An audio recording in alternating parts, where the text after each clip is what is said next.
We've seen this week that we need a rescuer, somebody that will redeem us from the slavery that we forfeited ourselves over to, the oppression, the beatdown, the life-zapping sin that is in our life that causes our slavery. We need somebody to buy us back from that slavery. We also need somebody to reconcile us from the broken relationship that we cause through our hostile minds and our evil actions, the sin that we have in our life. We need somebody to do that. We need a rescuer. We need a knight in shining armor. Storybook endings understand this. We pay millions upon millions upon millions of dollars every year to buy fairy tales, to go to movies, to rent movies, to buy movies.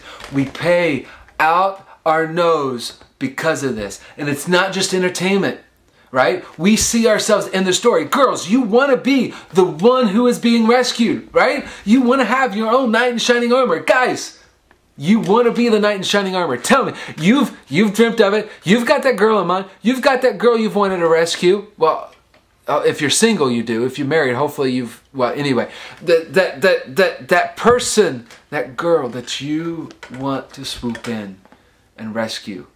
And it's not about rescuing, right? It's about getting the girl. Why rescue if you don't get the girl? We need our own knight in shining armor. And I know, guys, put aside your ego, put aside your pride. We need to be rescued as well. We need to be the girl for just a little bit and allow ourselves to be rescued. We need somebody to be our knight in shining armor. And if a knight in shining armor doesn't have two qualities, he's no good. He has to have power. He has to be powerful enough and skilled enough to save. And he has to be free enough to save. If he can't slay the dragon, who cares? And if he's not free enough to slay the dragon, then it doesn't really matter. And let's see how Jesus is our knight in shining armor. Paul writes in Colossians, he is the image of the invisible God. He himself is God. He is the picture, the exact picture of God. The firstborn over all creation. He predates everything. For by him all things were created in heaven and on earth, visible and invisible, whether thrones or dominions or rulers or authorities. All things were created through him. He created everything. Everything we can't see, everything we can't see. He created it all. And not only that, all things were created for him. It was for Jesus' glory that he created everything. Everything points to him. Everything has its purpose in him. Everything glorifies him. And he is before all things. He predates everything. Again, he re-emphasizes that. And in him, all things hold together. He sustains everything. He doesn't just create it and watch it go off and spin off into all eternity. He sustains it. He is with it. His presence is with creation every instant, and he's holding everything together. He is powerful enough to be our knight in shining armor. But is he free enough?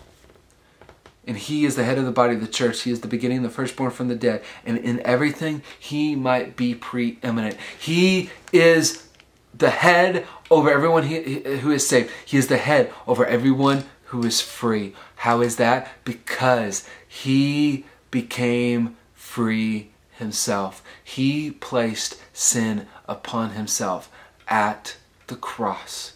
He tasted death. He tasted what it's like to be oppressed. He tasted what it was like to have a hostile mind. That is why he said, my God, why have you forsaken me? He has tasted all of that. But he freed himself through the resurrection.